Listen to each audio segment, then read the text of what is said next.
Honorable Member Shri Neeraj Dangi ji. सभापति महोदय, बहुत बहुत धन्यवाद। मुझे आपने वित्त विधेयक पर बोलने का अवसर प्रदान किया है। देश की अर्थव्यवस्था को निर्धारित करने के लिए ये तय किया जाता है कि आर्थिक व्यवस्था उन देश के सभी तबकों के लिए हो जो गरीब हैं, किसान हैं, मजदूर हैं, श्रमिक हैं, मध्यम वर्गीय हैं, वेतनभोगी हैं, पूंजीपति हैं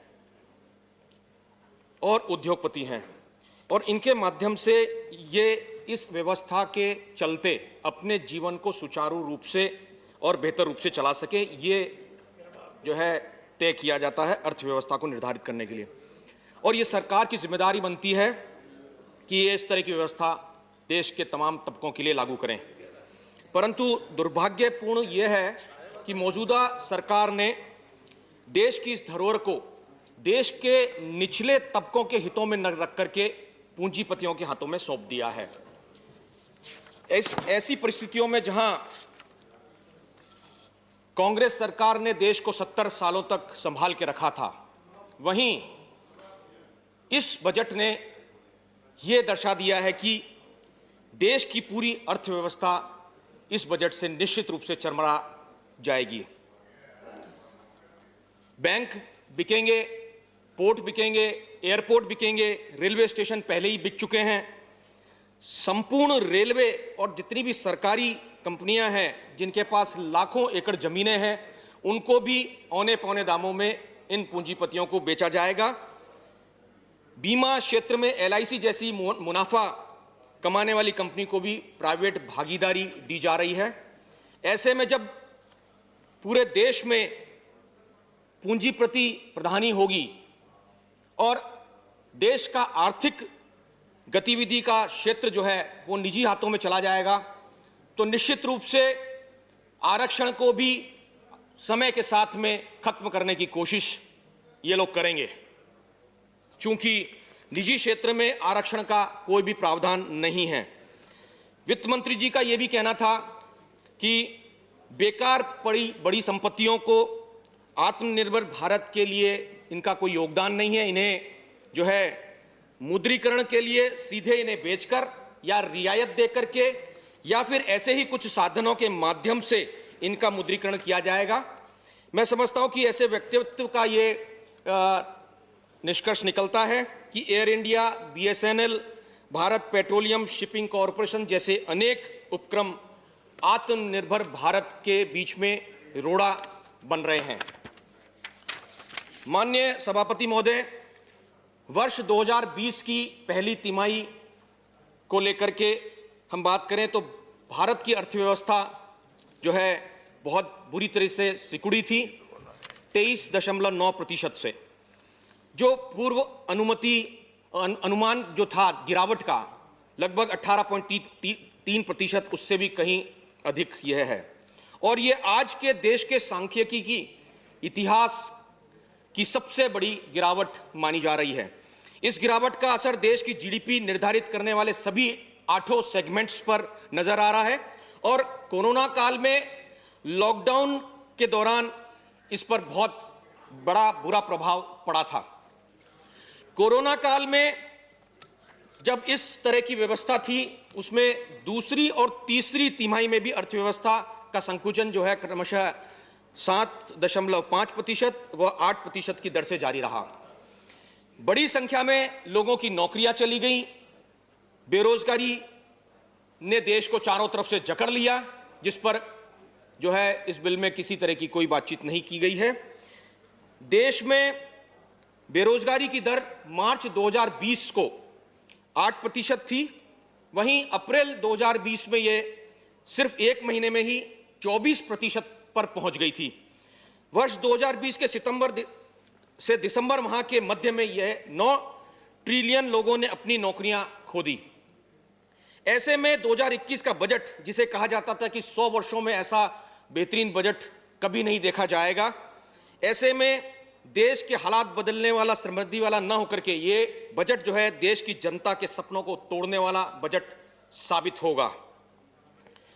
वित्त विधेयक में उन सभी विधेयकों को शामिल किया जाता है जो प्रत्यक्ष रूप से सरकारी आमदनी एवं सरकारी व्यय से संबंधित होते हैं तथा राजकीय कोष में आय एवं घाटा होने के निर्धारण में वे उपक्रम अपनी जो है अहम भूमिका निभाते हैं। अगर हम 2021 के वित्त बजट पर विधेयक पर हम नजर डालें तो मौजूदा फिस्कल डेफिसिट से निजात पाने के लिए इस विधेयक में कोई ठोस कदम नहीं उठाए गए हैं जो देखा जाना चाहिए था। माननीय सभापति महोदय, इसी कड़ी में मैं कुछ बिंदुओं पर प्रकाश डालना चाहूंगा जिससे इस वित्त विधेयक की खामियों को न सिर्फ उजागर किया जाएगा बल्कि इस फाइनेंस बिल की पोल खुलेगी। वेतनभोगी वर्ग के लिए किसी तरह की कोई राहत प्रदान नहीं की गई है। कोरोना महामारी और लॉकडाउन के दौरान 2.1 करोड़ से अधिक नौकरियां खत्म हुई।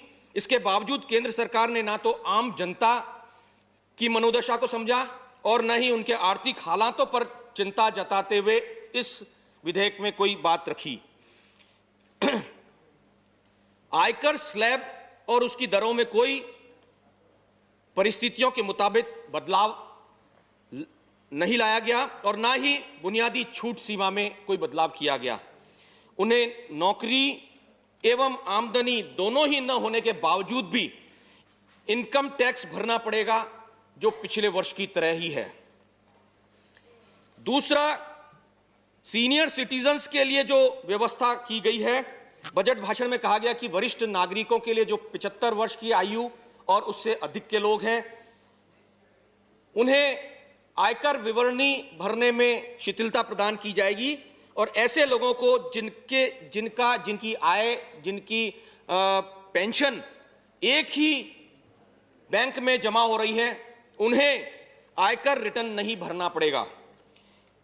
लेकिन इसमें शर्त यह रखी गई कि वरिष्ठ नागरिक के पास एक से ज्यादा अगर बैंक खाते हैं और पेंशन के अलावा भी आय के अगर साधन और स्रोत हैं और उनके अकाउंट्स अलग अलग बैंकों के अंदर हैं तो उनकी सारी जमा पूंजी और वो तमाम पेंशन और तमाम आय जो है वो एक ही स्पेसिफाइड बैंक में होनी चाहिए और उनका संबंध भी इस तरह से होना चाहिए कि जिससे टोटल इनकम उनकी कॉरस्पॉन्डिंग टैक्स लायबिलिटीज और टीडीएस इन तीनों की ठोस जानकारी और आकलन हो सके। ऐसे में अगर पेंशन, आय तथा ब्याज एक ही बैंक में आ रहे हो तभी वरिष्ठ नागरिक को एक शपथ पत्र देना होगा जिसके सत्यापन के लिए बहुत सारी कागजी कार्रवाई उसे करनी होगी। वो कैसे संभव होगा ये देखने वाली बात है 75 वर्ष की आयु में। मैं जानना चाहता हूं कि ऐसी बोझिल रियायत देने की आवश्यकता ही क्या थी जब आईटीआर सहज फॉर्म अवेलेबल है। तो मैं समझता हूं कि व्यक्ति उस पर ज्यादा फोकस करेगा और चल रही व्यवस्था का ही चयन करेगा। ऐसी परिस्थितियों में वित्त विधेयक द्वारा दी गई रियायत की उपयोगिता नगण्य साबित होगी।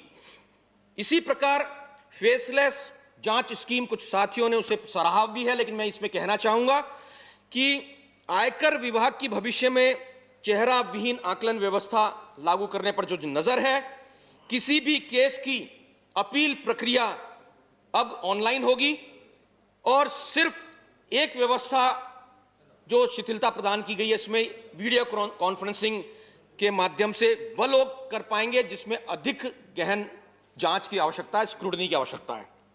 ऐसे में मैं केंद्र से पूछना चाहूंगा सभापति महोदय आपके माध्यम से कि क्या यह फेसलेस प्रणाली बहुत जल्दी लागू नहीं हो रही है जब परिस्थितियां में जहां फेसलेस असेसमेंट स्कीम गत वित्तीय वर्ष की प्रस्तावित हुई थी उस वक्त पूर्ण रूप से अभी तक भी उसका समाधान नहीं हुआ है।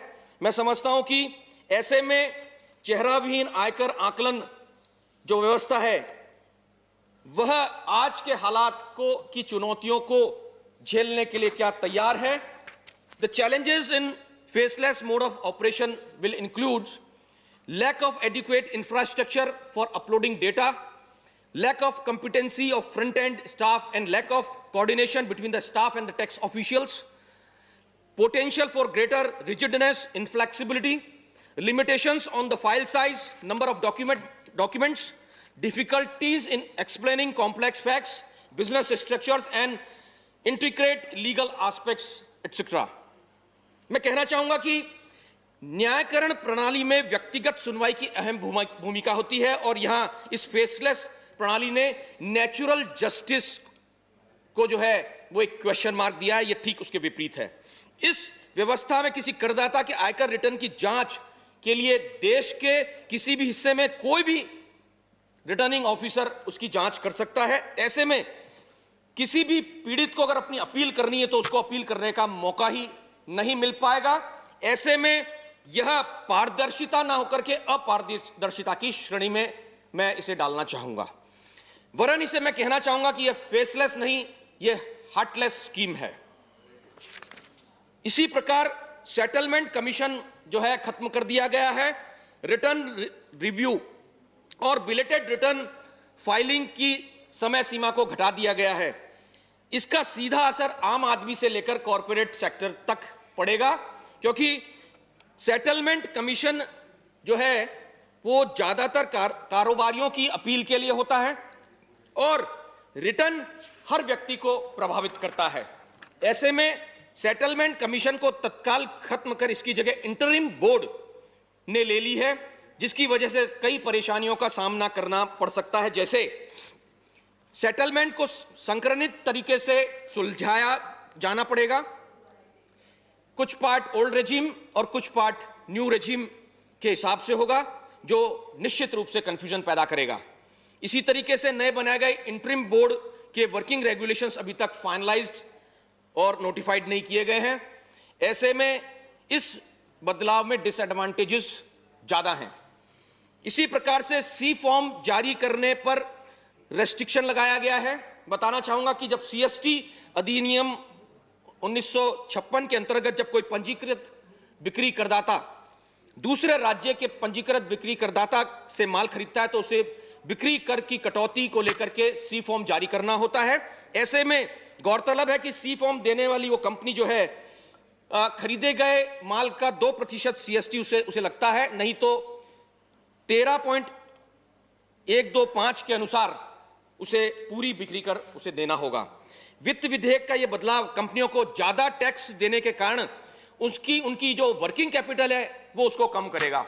ऐसे में निश्चित रूप से नए कैपिटल इन्वेस्टर जो है उन पर बुरा प्रभाव पड़ेगा और कंपनियां जो अपने उत्पादन की जो इनपुट कॉस्ट है उसको बढ़ने की वजह से निश्चित रूप से वो अपने उत्पादन की जो मैन्युफैक्चरिंग जो वो करेंगे उसमें वो निश्चित रूप से अपने दाम को बढ़ाएंगे, उसे बढ़ोतरी उसे देंगे, जिसकी मार सीधे कंज्यूमर पे, आम आदमी पर पड़ेगी।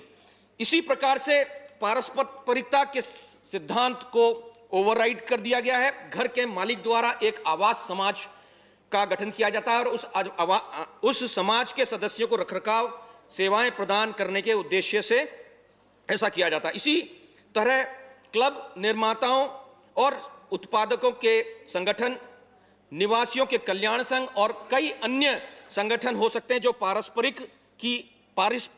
पारस्परिकता की परीक्षा को उत्तीर्ण करते हो। ऐसे में सेवाओं को उपलब्ध कराने के उद्देश्य से आवास समाज अपने सदस्यों से पैसा एकत्रित करता है और इस वित्त विधेयक के द्वारा ऐसे ट्रांजैक्शंस को अब सप्लाई के तहत माना गया है एवं इन्हें जीएसटी के शेड्यूल 2 के तहत 1 जुलाई 2017 से चार्ज देना होगा।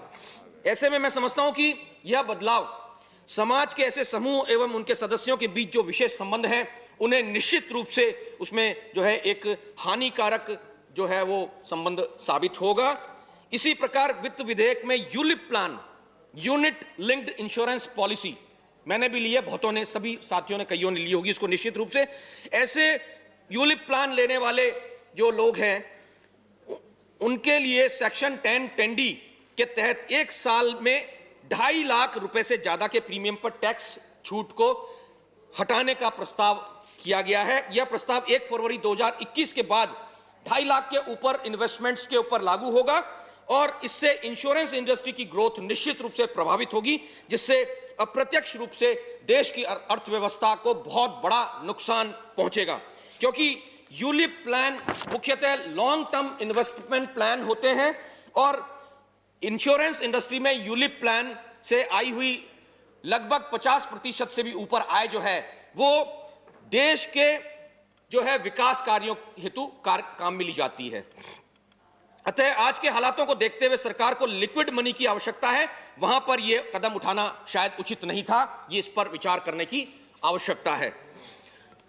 इसी तरीके से जब कोई कंपनी वर्षों से अपने उपभोक्ताओं को उच्च गुणवत्ता वाले उत्पाद या बेहतर सेवा प्रदान करती है, तो ऐसे में कंपनी की बाजार में एक अलग पहचान बनती है, गुडविल बनती है। और ऐसे में कंपनी की गुडविल अच्छी होने से कंपनी की प्रतिष्ठा बनाए रखने के लिए वह अपने बेहतर से बेहतर कार्य करने पर आमादा रहती है। गुडविल अर्थात ख्याति, साख या किसी व्यापार का कमाया हुआ नाम, यह एक इंटैंजिबल एसेट है जिसकी एक कीमत होती है।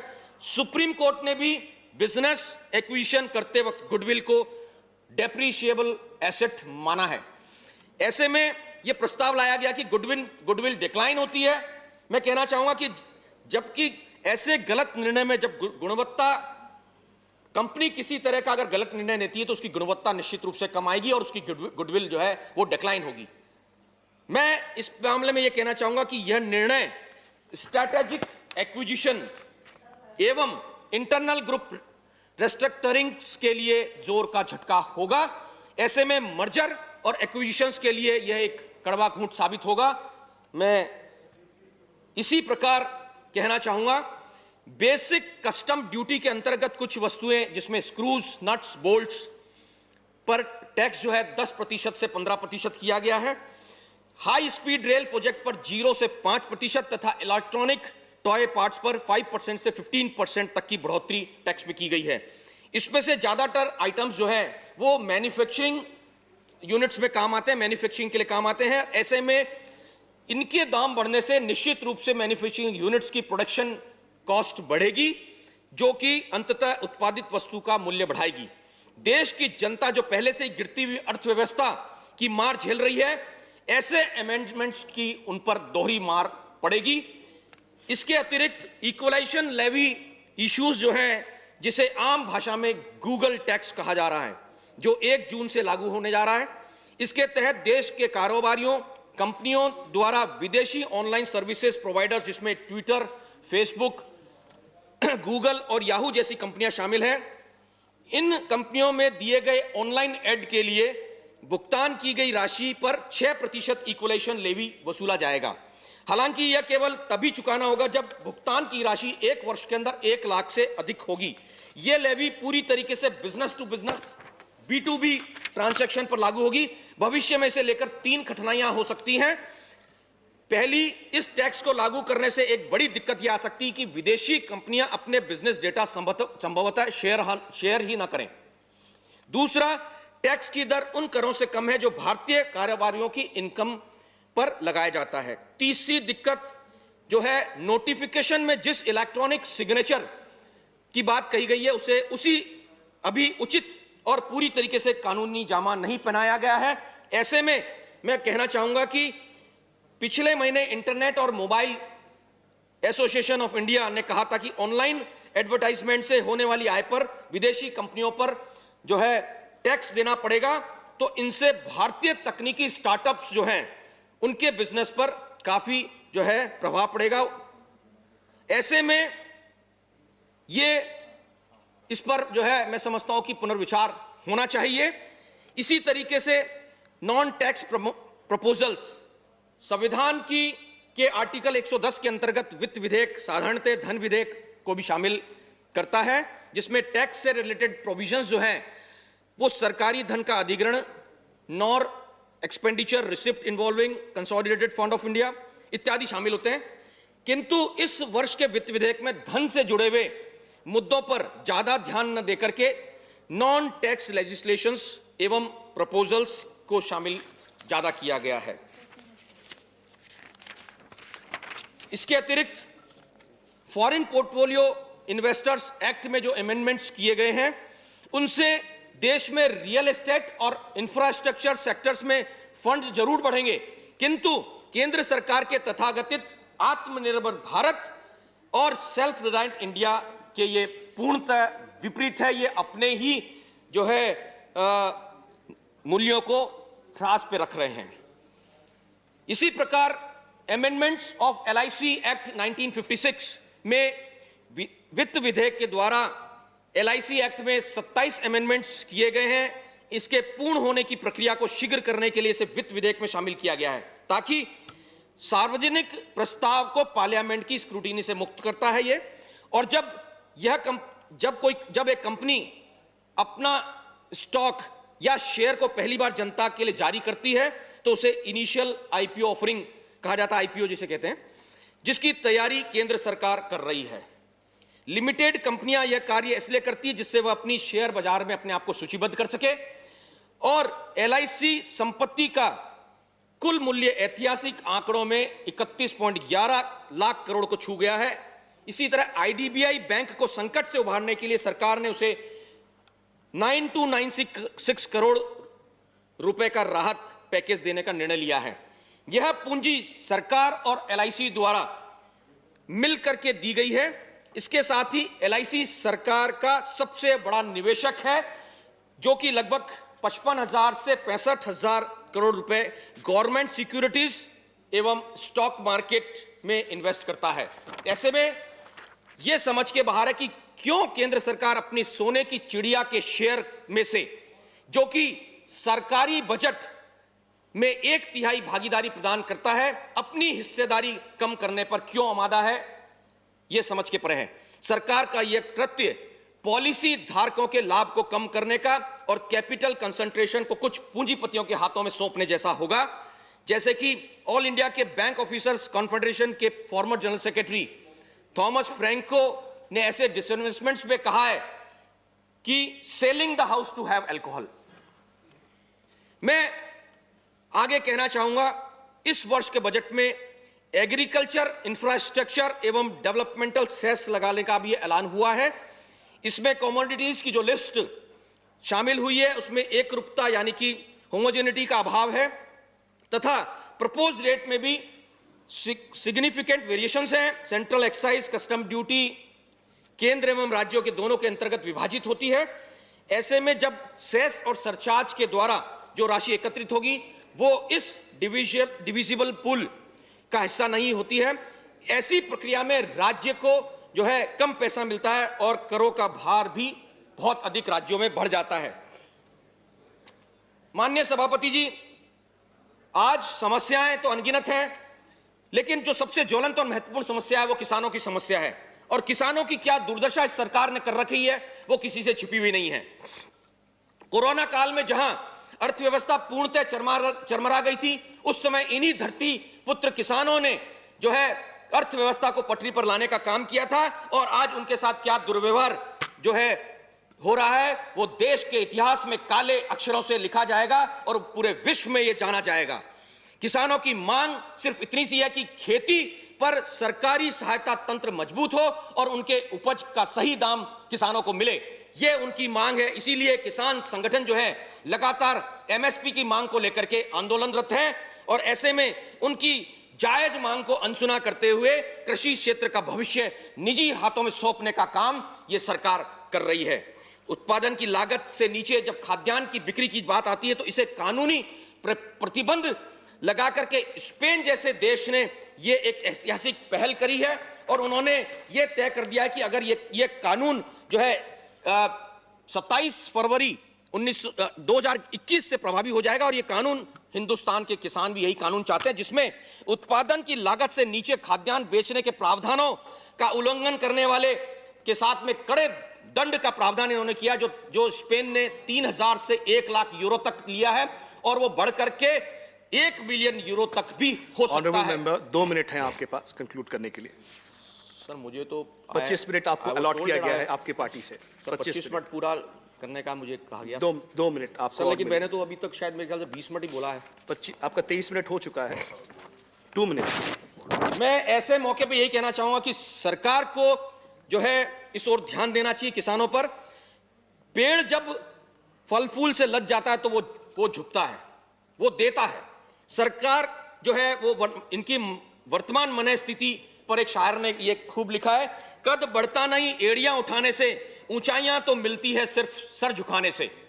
सरकार को झुकना चाहिए। सरकार को झुकने से जो है मैं समझता हूं कि अच्छा ही संदेश पूरे देश में, पूरे विश्व में जाएगा।